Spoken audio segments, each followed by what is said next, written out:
The covenant with Abram, Genesis 15, inherited unprofitable lies. It's very important to pay attention here. If we recap, this should be sound in your mind. The Tower of Babel in the land of Sennaar, modern-day Sudan, is where the majority of the people after the flood dispersed from. The children of Ham, who are written in Genesis 10 as the children of Japheth, left the continent. The children of Shem went from Sennaar, north, west, and a few sprinkled south. One of the prominent to go south went at the command of the Father in heaven.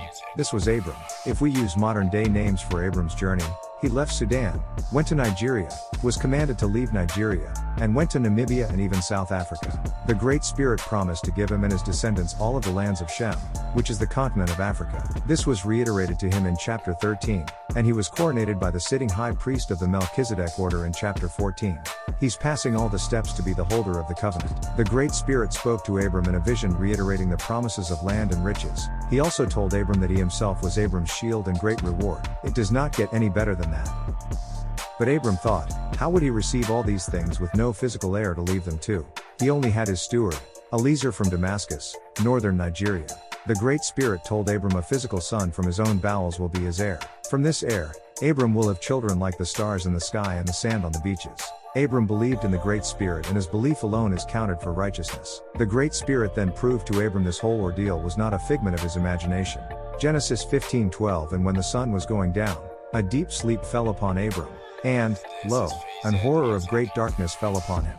13. And he said unto Abram, know of a surety that thy seed shall be a stranger in a land that is not theirs, and shall serve them, and they shall afflict them 400 years. 14. And also that nation, whom they shall serve, will I judge, and afterward shall they come out with great substance. 15. And thou shalt go to thy fathers in peace, thou shalt be buried in a good old age. 16. But in the fourth generation they shall come hither again, for the iniquity of the Amorites is not yet full. 17. And it came to pass, that, when the sun went down, and it was dark, behold a smoking furnace, and a burning lamp that passed between those pieces. The vision as the sun was setting, Abram fell into a deep sleep, and everything became dark and terrifyingly frightening. Abram then received a prophetic word, that may very well be twofold. His offspring will be strangers in a land that was not theirs. Some people say ancient Egypt, some people say modern-day America, and will be forced into slavery.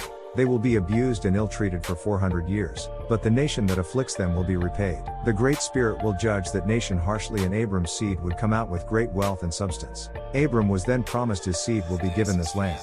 They will have the land from the river of Egypt, the Nile we call it today, to the great river, the Euphrates, and this is the Niger River. See the Abanta Research and Study Bible.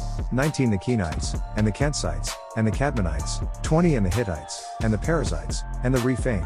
21. And the Amorites, and the Canaanites, and the Girgashites, and the Jebusites. Verse 19 is east, verse 20 is central, and verse 21 is south. Essentially, this is what will be given to Abram's offspring. That is the continent of Africa. This is Minister Coco along with the BSM team. You are more than welcome to tell a friend about us, about the movement for truth and righteousness, all for a better world community centered around the land of Shem. We're rewriting history right before your eyes, correcting unprofitable, inherited lies. Africa is the land of Shem, and the Abanta Research and Study Bible will be available soon for a select group of people who want to support the research and findings. Join our email list at www.biblestudyministry.com so you are alerted when these books are available, to prove what we're saying about Africa being the land of Shem, and secure your limited copy. May the great Creator's peace be upon you.